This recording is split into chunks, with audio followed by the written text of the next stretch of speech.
ಅಂದ್ಕೊಂಡ್ರೆ ಮತ್ತೊಂದು ಹೇಳ್ತೀನಿ, ಈ ಈ ಲೆಟರ್ ನಾನು ಎಲ್ಲರಿಗೂ ಕೊಟ್ಬಿಡ್ತೀನಿ, ಬೇಕಾದ್ರೆ ನೀವು ತಗೋದನ್ನ ಇದ್ರಾಗ ಮಾಡಿದಂತ ಕೆಲಸ ಕಾರ್ಯಗಳಲ್ಲಿ ಏನೂ ಆಗಿಲ್ಲ ಅಂತ ಹೇಳುವಂತಂದ್ರೆ ನಾನೇ ಒಂದು ಸ್ಟೇಜ್ ಹಾಕ್ತೀನಿ. ಟೈಮ್ ನೀ ಕೊಡು, ಸ್ಥಳವನ್ನು ನೀವು ಹೇಳ, ಸ್ಟೇಜ್ ನಾ ಹಾಕ್ತೀನಿ, ಬಂದು ನಾನು ಬರ್ತೀನಿ, ನೀನು ಬಾ, ಇಬ್ಬರು ಚರ್ಚೆ ಮಾಡೋಣ. ನಾವು ಮಾಡಿದಂತ ಪೇಮೆಂಟ್ ಸುಳ್ಳಿತ್ತಂದ್ರೆ ನನ್ನ ಮನೆಗೆ ಪಿಸ್ತೂಲ್ ಐತಿ, ಆ ಪಿಸ್ತೂಲ್ ಹುಡ್ಕೊಂಡು ನಾನು ಸತ್ತೋಕೆ, ನೀನು ಪಿಸ್ತೂಲ್ ತಗೊಂಡ್ ಬಾ, ನೀ ಮಾಡಿಲ್ಲ ಅಂದ್ರೆ ನೀ ಸಾಯ್ಬೇಕಾಗ ವೇದಿಕೆ ಬೇಕು. ಇದೊಂದು ಸವಾಲು. ಆ ತಾಯಿಗಳಿಗೆ ಗಂಡಂದ್ರೆ ಬೇಯೋದಿಲ್ಲ, ನಾನು ಅವ್ ಹುಟ್ಟಿ ಇವ್ ಹುಟ್ಟಿ ಅಡಗಿಲ್ಲ. ನಾವು ಯಾರಿಗೆ ಹುಟ್ಟಿ ಅವ್ನ ತಾಯಿ ಗೊತ್ತಿರ್ತದ, ತಾಯಿನ ಕೇಳ್ಬೇಕು. ನಾನು ಯಾರಿಗೆ ಹೇಳ್ದೀವ ತಾಯಿ ಕೇಳಿ ತಾಯಿ ಹೇಳ್ತಾಳ, ಅಪ್ಪ ಹೇಳ್ದಾರೋ ಬೇರೆ ಹೇಳ್ದಾರೋ ಅಲ್ಲಿ ಹೇಳ್ತಾರೆ. ನಮ್ಗೆ ಚಿಲ್ಲರ ಮಾತಾಡಕ್ ಹೋಗುದು. ನಾನು ಅಂತ್ಯಕ್ಕಿ ನನಗೇನು ಆಸೆ ಇಲ್ಲ, 71 ವರ್ಷ ಆಗ ನನಗೆ ಮಾಡಕ್ ಏನು ಉಳಿದಿಲ್ಲ, ಬಾಕಿ ಇಲ್ಲ, ಎಲ್ಲಾನು ಮಾಡಿನ.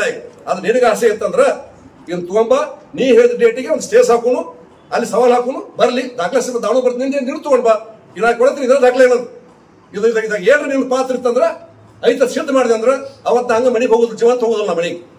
ನೀನು ಹೋಗ್ಬಾರ್ದು ಸುಳ್ಳಾದ್ರ. ಇಂದ ಸವಾಲ್ 3 ಪ್ರಶ್ನೆ ಇಟ್ಟಿನಿ ಅವ್ರಿಗೆ. ಒಂದು ಕೊಲ್ಲಾರ ಮನೆಗಳ ಪರಿಹಾರಧನ 14 ಮನೆಗಳ ಹೆಚ್ಚುವರಿ ಪರಿಹಾರಧನ, ಆಮೇಲೆ ಕೃಷ್ಣಾ ಮೇಲ್ದಂಡೆ ಯೋಜನೆ 524 ಡ್ಯಾಮ್ ಎತ್ತರಿಸುವಂತದ್ದು ಕೊಡ್ತಕ್ಕಂಥ ಭೂಮಿ ಪರಿಹಾರ ಇರ್ಬೋದು, ಮತ್ತೊಂದಿರ್ಬೋದು ಅದನ್ನು ಮಾಡುವಂತದ್ದು.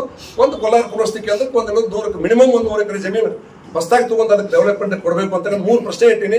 ನಿಮ್ಗೆ ಸಂಬಂಧಪಟ್ಟು ಅದಾವ, ಅವರು ನೀರಾವರಿ ಮಂತ್ರಿ ಅದಾರ, ನೀವು ಬಹಳ ಅಭಿವೃದ್ಧಿ ಪರವಾಗಿ ಬಹಳ ಹೇಳಕತ್ತಿ ಮಾರ. ನಾಳೆಗೆ ಒಂದು 3 ಘೋಷಣೆ ಮಾಡಿಬಿಟ್ಟಂದ್ರೆ ನಾನು ನಾಳೆಗೆ ನಿನಗೆ ಒಂದು ದೊಡ್ಡ ಹಾರ ಹಾಕ್ಬಿಡ್ತೀನಿ ಅಲ್ಲೇ ಇಬ್ಬರಿಗೆ.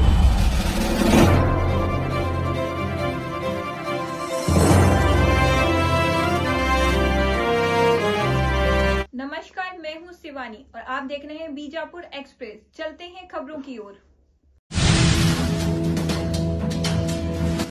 ರಾಜಕಾರಣ ಹಾಕತ್ತೆ. ನಾವ್ ಹೇಳಿದಂತ 10 ಕೆಲಸ ಒಂದ್ ಕೆಲಸ ನೀವು ಮಾಡಲಿ ಶಿವನ್ ಪಂಡ್ರೆ ಒಂದು ಮಾಡಿಲ್ಲ, ಗೊತ್ತಿಲ್ಲ ನನಗೆ, ನಮ್ಗೆ ಗೊತ್ತೈತಿಲ್ಲ. ಮಾಡಿದ್ರೆ ಹೇಳ್ರಿ, ಮತ್ತೆ ಈ ಕಡೆ ಕೇಳ್ತೀನಿ ನಾನು. 2 ಸಲ ವೇದಿಕೆ ಬೇಗ ನಿಮ್ಮ ಮುಂದೆ ಹೇಳಿ ಮಾತ್ರ ಮತ್ತೊಮ್ಮೆ ಹೇಳ್ತೀನಿ. ನಾನು ಪದೇ ನಾ ಮಾಡಿ ಅಂತಂದ್ರೆ ಬಿಡುದಿಲ್ಲ, ಯಾವಾಗ ಬಿಡಾಗಿಲ್ಲ, ಯಾವ ಮಗನೂ ಬಿಡುದಿಲ್ಲ, ನಾನು ಮಾಸ್ಕರ್ ಮಾತಾಡೋದಿಲ್ಲ. ನಾನು ಮಾಡೇ ಅಂದ್ರೆ ಪಾಲಿಟೆಕ್ನಿಕ್ ಕಾಲೇಜ್ ಕೊಲ್ಲದ ಅವರು ಮಾಡ್ರಿ ಶಿವನ್ ಪಂಡ್ ಮಾಡೇ ಅಂತ ಹೇಳ್ತೀನಿ. ನಾ ಹೇಳಂಗಿಲ್ಲ ಮಾಡಿದ ಮಾಡಿ ಅಂತ ಹೇಳ್ತೀನಿ, ಯಾರು ಮಾಡಿದ್ರೆ ಮಾಡಿ ಅಂತ ಹೇಳ್ತೀನಿ. ಚಲೋ ಮಾಡಿದ್ರೆ ಹಾರ ಹಾಕ್ತೀನಿ ನಾನು ಹೋಗಿ. ಹೊಗಳಾಕೇನು ಬಡತನ ಬಂದಿಲ್ಲ ನನಗೆ, ನಾವು ಹೋರಾಟಗಾರದಿಂದ. ನನ್ನ ಬದುಕು ಮುಖ್ಯ ಅಲ್ಲ, ಜನ ಮುಖ್ಯ ನನಗೆ. ಹೀಗಾಗಿ ಅದಕ್ಕೆ ಶಿವಾನಂದ ಪಾಟೀಲ್ಗೆ ನಾನು ಡಿ ಕೆ ಶಿವಕುಮಾರ್ ಬರಾಕತ್ತಾರ. ನಾವು ಮೂರು ಕೆಲಸ ಹೇಳ್ತೀವಿ. ಮೊದಲೇದ್ದು ಮುಳವಾಡ ನೀರಾವರಿ ಸಿಂಬರಿಗೆ 3ನೇ ಹಂತದ ಕೃಷ್ಣಾ ಮೇಲ್ದಂಡೆ ಯೋಜನೆ 519ರಿಂದ 524 ಎತ್ತರಿಸ್ಬೇಕದು. ಅದಕ್ಕೊಂದು 1 ಲಕ್ಷ ಕೋಟಿ ರೂಪಾಯಿ ಬೇಕದು. ಸುಮಾರು 1,15,000 ಎಕರೆ ಭೂಮಿ ಮುಳುಗಡೆ ಆಗುತ್ತೆ, 22 ಗ್ರಾಮ ಮುಳುಗಡೆ ಆಗತ್ತವ. ಅದಕ್ಕೆ ಪರಿಹಾರಧನ ಕೊಟ್ಟರೆ ಇವತ್ತಿನ ತಾರೀಕಿಗೆ ಸುಮಾರು ಒಂದು 1 ಲಕ್ಷ ಕೋಟಿ ಬೇಕೇ ಬೇಕಾದ. ಈಗ ನಾವು ಕೋರ್ಟ್ ಕೇಸ್ ಇದ್ರು ಸಹಿತ ಜಗದೀಶ್ ಶೆಟ್ಟರ್ಗೆ ಬೊಮ್ಮಾಯಿ ಹೇಳಿ 3ನೇ ಹಂತ ಕೆರೆ ತುಂಬುದು ನಾವು ಮಾಡಿ ಪ್ರಾಕ್ಟಿಕಲ್ ಮಾಡಿ ತೋರಿಸಿವ್. ನಾವು ನಿಮಗೇನು ದಾಡಿ ಆಗೈತಿ? ಹಿಂದೆ ದೇವೇಗೌಡರು ಇದ್ದಾಗ, SM ಕೃಷ್ಣ ಅವರಿದ್ದಾಗ ಕೃಷ್ಣ ಬಾಂಡ್ ಅಂತ ಮಾರಾಟ ಮಾಡಿ ಯೋಜನೆ ಮಾಡ್ಯಾರೋ ಇಲ್ಲೋ? ನೀವು ಮಾಡಿಲ್ಲ. ಮಣ್ಣಿ ಡಿ ಕೆ ಶಿವಕುಮಾರ್ ಹೇಳ್ಯಾರ ಅವ್ರ ಮಣ್ಣು ನಾವು ಬಾಂಡ್ಗಳನ್ನು ಮಾರುವಂತ ಬಾಂಡ್ ಹೇಳ್ಯಾರ. ಭಾಳ ಒಳ್ಳೆ ಮಾತಾಡ. ನೀವು ಬಾಂಡ್ರ ಮಾಡ್ರಿ, ಸಾರಾರ ಮಾಡ್ರಿ ಗೊತ್ತಿಲ್ಲ. ಈ 3ನೇ ಹಂತದ ಕೆಲಸ ಮುಗಿಬೇಕದು. ಅದಕ್ಕೆ ಡಿ ಕೆ ಶಿವಕುಮಾರ್ ನಾಳೆ ಬರ್ತಾರಲ್ಲ, ಅವ್ರಿಗೆ ಶಿವಾನಂದ ಪಾಟೀಲ್ ನಿಮಗೂ ಹೇಳ್ತೀನಿ, ಅವ್ರಿಗೆ ಹೇಳ್ತೀನಿ, ಇದನ್ನ ಮಾಡಿ ತೋರಿಸ್ರಿ. ನಿಮಗೆ ನಾನೇ ಇಬ್ರು ಕರೆದು ನಾನೇ ಸನ್ಮಾನ ಮಾಡ್ತೀನಿ, ಬಿಜೆಪಿ ಸನ್ಮಾನ ಮಾಡ್ತೀವಿ. ನಿಮಗೆ ಜಿಲ್ಲೆಗೆ ಒಳ್ಳೇದು ಮಾಡಿ ನಾವೇ ಕೊಡಲ್ರಿ, ರಾಜಕೀಯ ಮಾಡೋದಿಲ್ಲ ನಾವು. ತಂದ್ರೆ ನಾವು ಬಿಜೆಪಿ ಸನ್ಮಾನ ಮಾಡಿಬಿಡ್ತೇವೆ ನಿಮಗೆ. ಅದಕ್ಕೆ 1 ಲಕ್ಷ ಕೋಟಿ ರೂಪಾಯಿ ದುಡ್ಡು ಹೆಂಗೆ ತರ್ತೀವಿ ತಗೊಂಬರ್ರಿ. ಏನ್ ಮಾಡಿ ತಗೊಂಬರ್ರಿ. ಡಿ ಕೆ ಶಿವಕುಮಾರ್ ಉಪಮುಖ್ಯಮಂತ್ರಿಗಳು ಶಿವಾನಂದ ಪಾಟೀಲ್ ಮಾಡಿ ತೋರಿಸುವಂತ ದೊಡ್ಡ ಕೆಲಸ ಹೋಗ್ತೀನಿ. ನಾವು ಇಷ್ಟು ಆಶೀರ್ವಾದ ಮಾಡಿದ ಜನ ನಮ್ಗೆ ಬಡವಷ್ಟು ಆಶೀರ್ವಾದ ಮಾಡ್ರ, ಬಾಗೇವಾಡಿ ಕ್ಷೇತ್ರ ಆಶೀರ್ವಾದ ಮಾಡಕತ್ತಾರ, ಮಾಡಲಿ ಅವ್ರು. ಸ್ವಾಗತ ಮಾಡ್ತೀನಿ ನಾನು. ಈ ಕೆಲಸವನ್ನು ಮಾಡ್ರಿ. ಆಮೇಲೆ ಕೊಲ್ಲಾರಕ್ಕೆ 1498 ಮನೆಗಳಿಗೆ ಪೇಮೆಂಟ್ ಆಯ್ತು.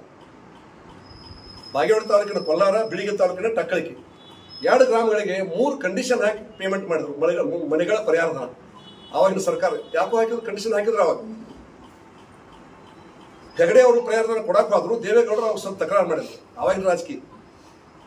ಅದಕ್ಕೆ ಕೊಡುದಾದ್ರೆ 3 ಕಂಡೀಷನ್ ಹಾಕಿ ಕೊಡ್ರಿ ಅಂತ ಅವ್ರೇನು ಹಾಕಿಬಿಟ್ರು. ಒಂದು, ಬರ್ತಕ್ಕಂಥ ಅರ್ಧ ಹಣ NSC ಒಳಗೆ ತೋರಿಸ್ಬೇಕು, ನ್ಯಾಷನಲ್ ಸೇವಿಂಗ್ ಸರ್ಟಿಫಿಕೇಟ್ ತಗೋಬೇಕು. ಬರ್ತಕ್ಕಂಥ ಪರಿಹಾರದಂದಾಗ 30% ಸೊಲ್ಯೂಷನ್ ಅಮೌಂಟ್ ತಗೋಬಾರ್ದು. ಹೆಚ್ಚಿನ ಪರಿಹಾರಧನಕ್ಕೆ ಕೋರ್ಟಿಗೆ ಹೋಗಬಾರ್ದು. 3 ಕಂಡೀಷನ್ ಹಾಕಿದ್ರು ಕೇವಲ 2 ಗ್ರಾಮಗಳಿಗೆ. ಬಿಜಾಪುರ ಜಿಲ್ಲೆಯ ಬಾಗೇವಾಡಿ ತಾಲೂಕಿನ ಕೊಲ್ಲಾರ, ಬಾಗಲಕೋಟೆ ಜಿಲ್ಲೆಯ ಬಿಳಿಗಿ ತಾಲೂಕಿನ ಟಕ್ಕಳಿಕೆ. ಮುಂದೆ ಟಕ್ಕಳಿಕೆಗೆ 3 ಕಂಡೀಷನ್ ತೆಗೆದ್ರು. ಅದಕ್ಕೆ ಕೋರ್ಟ್ ಪೇಮೆಂಟ್ ಸಿಕ್ತು, ಎಲ್ಲ ಸಿಕ್ತು. ನಮಗೂ ಮುಂದೆ ಬಂದಂತ ನಾವು ಹೋರಾಟ ಬಿಡಲಿಲ್ಲ. ನಾವು ಆ NSC ಬದಲು ಇಂದಿರಾ ವಿಕಾಸ ತೋರಿಸೋದು ಮಾಡಿದ್ವಿ. ಮತ್ತೊಂದು ವರ್ಷ ಕಡಿಮೆ ಬೇಕಾದ ಅದಕ್ಕೆ NSCಗೆ ಇಂದಿರಾ ವಿಕಾಸಕ್ಕೆ ಅದನ್ನ ಕಡಿಮೆ ಮಾಡಿದೆವು. ಮುಂದೆ 30% ಒಂದು 78 ಲಕ್ಷ ಆಯ್ತದ ಕೊಲಾರದ. ಅದನ್ನು ಕೂಡ ರಾಜಶೇಖರ ಮೂರ್ತಿ ಅವರು ಹಣಕಾಸು ಮಂತ್ರಿ ಇತ್ತು, ಕಂದಾಯ ಮಂತ್ರಿ. ಅವಾಗ ಅವ್ರು ಕಡಿದನ 78 ಲಕ್ಷ ಬಿಡುಗಡೆ ಮಾಡಿಸಿ ನಾನು. ಇನ್ನು ಕೇವಲ ಉಳಿದಿದ್ದು ನ್ಯಾಯಾಲಯದಲ್ಲಿ ಬರ್ತಕ್ಕಂಥ ಹೆಚ್ಚುವರಿ ಪರಿಹಾರಧನ. ನಮ್ಮ ಊರಿಗೆ ಅವಾಗ ಎಷ್ಟು ಸಿಕ್ಕತ್ತೆ 1498 ಮನೆಗೆ 5 ಕೋಟಿ ರೂಪಾಯಿ ಪರಿಹಾರ ಸಿಕ್ಕತ್ತೆ ಅವಾಗ ಆ ಕಾಲದಾಗ 84 ಕೊರೋನಾ ಆಗಿತ್ತು. 1984 ಕೊರೋನಾ ನೋಟಿಸ್ ಆಗಿತ್ತು. ಅದಕ್ಕೆ ಪರಿಹಾರಧನ ಆಗಿನ ಕಾಲಕ್ಕೆ 5 ಕೋಟಿ ರೂಪಾಯಿ ಇತ್ತು. ಅದನ್ನ ಮುಂದೆ ನಾನು ಮಂತ್ರಿ ಇದ್ದಾಗ ನೀವ್ಯಾಕೆ ಮಂತ್ರಿ ನೀವ್ಯಾಕೆ ಮಾಡಲಿ ಕೇಳಬಹುದು ನೀವು. ನಾ ಸೈಡ್ ಬಿಟ್ಟು ನಾನು 10 ತಿಂಗಳು ಮಂತ್ರಿ ಇದ್ದಾಗ ಆ ಫೈಲ್ ಎಬ್ಸಿದ್ದೆ ನಾನು. ಒಬ್ಬ ಹೆಣ್ಮಗಳ ಪ್ರಧಾನ ಕಾರ್ಯದರ್ಶಿ ಇದ್ರು ಅವರು ಕೃಷ್ಣಮೂರ್ತಿ ಅವ್ರ ಮಿಸಸ್ ಕಂದಾಯ ಇಲಾಖೆ ಪ್ರಧಾನ ಕಾರ್ಯದರ್ಶಿ ಇದ್ರು. ಅವ್ರು ತಕರಾರು ಮಾಡಿದ್ರು ಬೊಂಬಾಯಿ ಸಾಹೇಬರಿಗೆ ಕಾರಜೋಳ ಸಾಹೇಬರಿಗೆ ಹೇಳಿ ಜಗತ್ ಶೆಟ್ಟರಿಗೆ ಹೇಳಿ 1486 ಫೈಲ್ ನಂಬರ್ ಐತೆ ಕೋಲಾರ. ಆ ಫೈಲ್ ತರಿಸಿದೆ ನಾವು. ತರಿಸಿ ಕ್ಯಾಬಿನೆಟ್ ಚರ್ಚೆ ಕಿಟ್ಟೆ ಆದ್ರು. ಮುಂದಿನ ಮೀಟಿಂಗ್ ಚರ್ಚೆ ಮಾಡೋಂದ್ರು. ಅವಾಗ ಮೇ ತಿಂಗಳು ಎಂಡ್ ಇರ್ತದೆ. ಮೇ ತಿಂಗಳು ಸ್ಟಾರ್ಟ್ ಆಗಿತ್ತು. ಅವಾಗ ಮೇ 25ಕ್ಕೆ ಇಲೆಕ್ಷನ್ ಬರಬೇಕಾಗಿತ್ತು. 2013 ಅದು ಮೇ 5ಕ್ಕೆ ಇಲೆಕ್ಷನ್ ಬರ್ತದೆ MLA ಎಲೆಕ್ಷನ್. ಹಿಂಗಾಗಿ ಆ ಫೈಲ್ ಅಲ್ಲೇ ಪೆಂಡಿಂಗ್ ಐತವ್. ಆ ಫೈಲ್ ಪೆಂಡಿಂಗ್ ಐತವ್. ಅದಕ್ಕೆ ಶಿವಾನಂದ ಪಾಂಡ್ರೆ ಕೊಲ್ಲಾರ ಜನ ನಿಮ್ಗೆ ಭಾಳ ಸ್ವಾಗತ ಮಾಡಿ ಮಾಡಕತ್ತ ಖುಷಿ ಪಡ್ತೀನಿ. ಅದೇನು ಪೆಂಡಿಂಗ್ ಐತಲ್ಲ ದುಡ್ಡು, ಅದು ಸರ್ಕಾರ ದುಡ್ಡು ಅಲ್ಲ. ಅವಾಗ ಕೊಟ್ಟರೆ 5 ಕೋಟಿ ನಮ್ಗೆ ಬರಬೇಕಾಗಿತ್ತು. ಅದು ನಿಮ್ಮ ಬಾಕಿ ಐತಿ. ಅದು 20 ವರ್ಷದಾಗ 5 ಕೋಟಿ ಗಂಟೆ ಲೆಕ್ಕ ಮಾಡಿ. ಅದೊಂದು 40 ಕೋಟಿ ಗೊತ್ತು, 35 ಕೋಟಿ ಗೊತ್ತು, ಗೊತ್ತಿಲ್ಲ ನನಗೆ. ಅಷ್ಟು ದುಡ್ಡನ್ನು ಕೊಡಿಸೋ ಕೆಲಸ ಮಾಡಿದ್ವಿ. ಹೆಂಗೆ ನೀರಾವರಿ ಮಂತ್ರಿಗಳು ಬರಾಕತ್ತಾರ, ಶಿವಾನಂದ ಪಾಂಡ್ರೆ ನೀವು ಅಲ್ಲೇ ಕಾರ್ಯಕ್ರಮ ಮಾಡಕತ್ತೀರಿ. ಈ ಭಾಷೆಯನ್ನು ನಾಳೆ ನೀವು ಬಂದಾಗ ಕೊಲ್ಲಾರ ಜನರಿಗೆ ಕೊಡ್ಬೇಕದು. ನಾ ಪ್ರಯತ್ನ ಮಾಡಿ ಇಟ್ಟಿನ ಫೈಲ್ ತೆಗೆದು ಇಟ್ಟಿನ ಹಳೆ ಫೈಲ್ ಐತದು. ಅದ್ರ ನಂಬರ್ ಕರೆಕ್ಟಾಗಿ ಹೇಳ್ತೀನಿ ಏನು ಬೇಕಾರೆ. 1498 ಮನೆಗೆ ಇವತ್ತು ಬಂದು ಎಷ್ಟಾಗಿತ್ತು ಅದು ದುಡ್ಡು? ಅದು ಸುಮಾರು ಒಂದು 40 ಕೋಟಿ ತನಕ ಆಗ್ಬೋದು ಅಂತ ಅನ್ಸುತ್ತೆ ನನಗೆ. ಎಷ್ಟಾಗತ್ತೆ ಆಗ್ಬೋದು, 35-40 ಕೋಟಿ ಆಗತ್ತೆ. ಆ ದುಡ್ಡನ್ನು ಕೊಡಿಸುವಂಥ ಕೆಲಸ ಮಾಡಿ. ಅದಕ್ಕೆ ನಾ ಹೌದಂತ ಹೇಳ್ತೀನಿ ನಾವು. ಅದನ್ನ ಬಿಟ್ಟು ಆಮೇಲೆ ಕೋಲಾರದಾಗ ಹೊಸ ಯೋಜನೆ ಬಂದ ಕೂಡ ಜಾಗ ಇಲ್ಲ ಅಲ್ಲಿ. 500 ಎಕರೆ ನಾವು ಇದ್ದಾಗ ಮಾಡೀವಿ. ಅದನ್ನು ನಾವು ಮಾಡೀವಿ. ಹೊಸ ಯೋಜನೆ ಬಂದ್ರೆ ನಾವೊಂದು ಕಿತ್ತೂರು ನಮ್ಮ ಸ್ಕೂಲ್ ತೊಗೊಂಡ್ಬಂದೆ ಅಲ್ಲಿ ಕೋಲಾರ. ಬಾಯಿಗೋಡಿಗೆ ಯಾರು ಜೀವನ ಕೊಡಲಿಲ್ಲ. ಸರ್ಕಾರ ರೇಟ್ ಎಷ್ಟು? ಒಂದು ಎಕರೆಗೆ 3 ಲಕ್ಷ. ನಮ್ಮಲ್ಲಿ ರೇಟ್ ಎಷ್ಟಿತ್ತು ಅವಾಗ ಸಾಲಿ ಬರುವಾಗ? ಒಂದು ಎಕರೆಗೆ 15 ಲಕ್ಷ. ಅದಕ್ಕೆ ನಾವು ಮನವೊಲಿಸಿ ಒಬ್ಬ ಶಂಕರ್ ಬಾಲ್ಗೊಂಡ ಅಂತೇಳಿ ಮನವೊಲಿಸಿ ಕೇವಲ 18 ಲಕ್ಷಕ್ಕೆ 6 ಎಕರೆ ಜಮೀನು ಕೊಟ್ಟಿನಿ. ಅಲ್ಲಿ ಕಿತ್ತೂರಾಣಿ ಚೆನ್ನಮ್ಮ ಸ್ಕೂಲ್ ಆಗೈತಿ. ಪಾಪ ಅವ್ನು ನಾ ಇನ್ನೊಂದು 50 ಲಕ್ಷ ಮಾಡಿ ಕೊಡ್ತೀನಪ್ಪ ಅಂತ ಹೇಳಿ ನಾವು ಮುಂದೆ ಸೋತಿನೇ ಕೊಡೋಕ್ಕಾಗಿಲ್ಲ ಅವನಿಗೆ. ಅಂದ್ರೆ ಈ ಊರಾಗಿನ ಜಾಗ ಬಳಸಬಾರ್ದಂತ 6 ಎಕರೆ ಮಾಡಿ ನಾವು. ಇವ್ರು ಬಂದು ಪಾಲಿಟೆಕ್ನಿಕ್ ಕಾಲೇಜ್ ತಂದ್ರು. ಅದನ್ನ ಮಾಡಬೇಡ್ರಿ ಅಂತ ಹೇಳಿದೆ ನಾವು.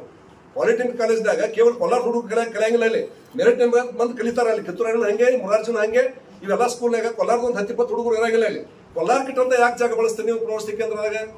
ತಾಲೂಕಾಗೈತಿ ಇನ್ನೂ ಜಾಗ ಬೇಕದಕ್ಕೆ. ಹೊರಗೆ ಜಾಗನ ಹೆಂಗೆ ತೊಗೊಂಡಿಲ್ಲ. ಕಿತ್ತೂರಾಣಿ ಸ್ಕೂಲ್ಗೆ 6 ಎಕರೆ ನೀವು ತೊಗೊಂಡು ಮಾಡ್ರಿ ಅಂತ ಪಾಲಿಟೆಕ್ನಿಕ್ ಹೇಳಿ ಕೇಳಿಲ್ಲ. ಅವ್ರು ಮಾಡಿ ಬಳಸಿರಿ. ಮತ್ತೆ ಈಗ APMC ಮಾಡಕತ್ತಾರ ಅಂತ ಹೇಳಿ ಇವ್ರು AP ಮಂತ್ರಿಯಾಗಿ. APMC ಅಂತ ದಾಡಾಗೈತಿ. ಏನ್ ಬರ್ತಾನೆ ಬಂದು ನಾನು APMC ಮಂತ್ರಿ ಇದ್ದೆ. ಅದ್ರ ಉತ್ಪನ್ನ ಸರ್ಕಾರ ಕೊಡ್ತೀವಿ ನಾವು. ಅದನ್ನ ನೀ APMC ಮಂತ್ರಿ ಅದಿ ಎಲ್ಲಿ ಮಾಡ್ತೀವಿ ಮಾಡಿ. ಹೊರಗೆ ಜಾಗ ತಗೊಂಡು ಮಾಡಲ್ಲ. ಇದ್ದಂತ ಜಾಗ ಆಗಿ ಮಾಡೋದು ಜಾಗ ಎಲ್ಲ ಐತೆ ಕೋಲಾರದಾಗ. ಮಿನಿ ವಿಧಾನಸಭೆ ಕಟ್ಬೇಕಂತ ಹೇಳ್ತೀರಿ. ಅದು ಸಾಲಿ ಬಂದು ಕಟ್ಟಕತ್ತೀರಿ. ನಾಳೆ ಫಂಕ್ಷನ್ ಮಾಡಕತ್ತೀರಿ. ಅಲ್ಲಿ ಕಟ್ತೀವಿ ಅಂತ ಹೇಳ್ತೀರಿ. ಇನ್ನೊಂದು 100 ಎಕರೆ ಜಮೀನು, ಕನಿಷ್ಠ 100 ಎಕರೆ ಕೋಲಾರ ಪುನರ್ವಸತಿ ಕೇಂದ್ರಕ್ಕೆ ಹೆಚ್ಚಿನ ಅಭಿವೃದ್ಧಿ ಸಲುವಾಗಿ DK ಶಿವಕುಮಾರ್ ಅವರು ನೀವು ಸೇರಿ ಒಂದು 100 ಎಕರೆ ಹೊಸದಾಗಿ ನಾವು ಜಮೀನು ತಗೋತೇವೆ ಅಂತಕ್ಕಂಥ ಘೋಷಣೆ ಮಾಡ್ಬೇಕು. ನಾಳೆ ಯುದ್ಧ ಜಾಗದಾಗ ಕಟ್ಟುವಾಗಿಲ್ಲ. ಹೊಸ ಏನೋ ಬರಲ್ಲ. ಹೊಸ ಜಮೀನು ತಗೋದು ಕಟ್ಟಬೇಕದು. 3% ಇಟ್ಟಿನಿ ಅವ್ರಿಗೆ. ಒಂದು ಕೋಲಾರ ಮನೆಗಳ ಪರಿಹಾರಧನ 14-19 ಮನೆಗಳ ಹೆಚ್ಚುವರಿ ಪರಿಹಾರಧನ. ಆಮೇಲೆ ಕೃಷ್ಣಾ ಮೇಲ್ದಂಡೆ ಯೋಜನೆ 524 ಡ್ಯಾಮ್ ಎತ್ತರಿಸುವಂಥದ್ದು ಕೊಡ್ತಕ್ಕಂಥ ಭೂಮಿ ಪರಿಹಾರ ಇರ್ಬೋದು, ಮತ್ತೊಂದಿರ್ಬೋದು, ಅದನ್ನು ಮಾಡುವಂಥದ್ದು. ಒಂದು ಕೋಲಾರ ಪುನರ್ವಸತಿ ಕೇಂದ್ರಕ್ಕೆ ಒಂದು 100 ಮಿನಿಮಮ್ 100 ಎಕರೆ ಜಮೀನು ಹೊಸದಾಗಿ ತಗೊಂಡು ಅದಕ್ಕೆ ಡೆವಲಪ್ಮೆಂಟ್ ಕೊಡಬೇಕು ಅಂತ 3% ಇಟ್ಟಿನಿ. ನೀವು ಸಂಬಂಧಪಟ್ಟು ಅದಾವ. ಅವರು ನೀರಾವರಿ ಮಂತ್ರಿ ಅದಾರ. ನೀವು ಭಾಳ ಅಭಿವೃದ್ಧಿ ಪರವಾಗಿ ಭಾಳ ಹೇಳಕತ್ತಿ ಮಾರ. ನಾಳೆಗೆ ಒಂದು 3 ಘೋಷಣೆ ಮಾಡಿಬಿಟ್ಟಂದ್ರೆ ನಾನು ನಾಳೆಗೆ ನಿನಗೆ ಒಂದು ದೊಡ್ಡ ಹಾರ ಹಾಕ್ಬಿಡ್ತೀನಿ. ಅಲ್ಲೇ ಇಬ್ಬರಿಗೆ ಘೋಷಣೆ ಮಾಡಿ ಸಾಕು ನೋಡಿ. ಮುಂದೆ ಮಾಡೋದು ಆವತ್ತು ಬೇರೆ. ಈ ರೀತಿ ದಗಲಬಾಜಿ ಮಾತು ಹೇಳುವಂಥದ್ದು ಬೇಡ. ಅದಕ್ಕೆ ಶಿವಾನಂದ ಪಾಂಡ್ರೆ ಮತ್ತೊಂದು ಹೇಳ್ತೀನಿ. ಈ ಲೆಟರ್ ನಾನು ಎಲ್ಲರಿಗೂ ಕೊಟ್ಬಿಡ್ತೀನಿ. ಬೇಕಾದ್ರೆ ನೀವು ತಗೋದನ್ನ ಇದ್ರಾಗ ಮಾಡಿದಂಥ ಕೆಲಸ ಕಾರ್ಯಗಳಲ್ಲಿ ಏನೂ ಆಗಿಲ್ಲ ಅಂತ ಹೇಳುವಂತಂದ್ರೆ ನಾನೇ ಒಂದು ಸ್ಟೇಜ್ ಹಾಕ್ತೀನಿ. ಟೈಮ್ ನೀ ಕೊಡು. ಸ್ಥಳವನ್ನು ನೀವು ಹೇಳ. ಸ್ಟೇಜ್ ನಾ ಹಾಕ್ತೀನಿ. ಬಂದು ನಾನು ಬರ್ತೀನಿ, ನೀನು ಬಾ. ಇಬ್ಬರು ಚರ್ಚೆ ಮಾಡೋಣ. ನಾ ಮಾಡಿದಂಥ ಪೇಮೆಂಟ್ ಸುಳ್ಳಿತ್ತಂದ್ರೆ ನನ್ನ ಮನೆಗೆ ಪಿಸ್ತೂಲ್ ಐತಿ. ಆ ಪಿಸ್ತೂಲ್ನ ಹುಡ್ಕೊಂಡು ನಾನು ಸತ್ತೋಕೆ. ನೀನು ಪಿಸ್ತೂಲ್ ತೊಗೊಂಡು ಬಾ. ನೀ ಮಾಡಿಲ್ಲ ಅಂದ್ರೆ ನೀ ಸಾಯ್ಬೇಕಾ ವೇದಿಕೆ ಮೇಲೆ. ಇದೊಂದು ಸವಾಲು. ಆ ತಾಯಿಗಳಿಗೆ ಗಂಡದ್ರಿ ಬೇಯೋದಿಲ್ಲ ನಾನು. ಅವ್ನು ಹುಟ್ಟಿ ಅಡಾಗಿಲ್ಲ ನಾನು. ನಾವು ಯಾರಿಗೆ ಹುಟ್ಟಿ ಅವ್ನು ತಾಯಿಗೆ ಗೊತ್ತಿರ್ತದ. ತಾಯಿನ ಕೇಳ್ಬೇಕು. ನಾನು ಯಾರಿಗೆ ಹೇಳ್ದೀವ ತಾಯಿ ಕೇಳಿ ತಾಯಿ ಹೇಳ್ತಾಳೆ.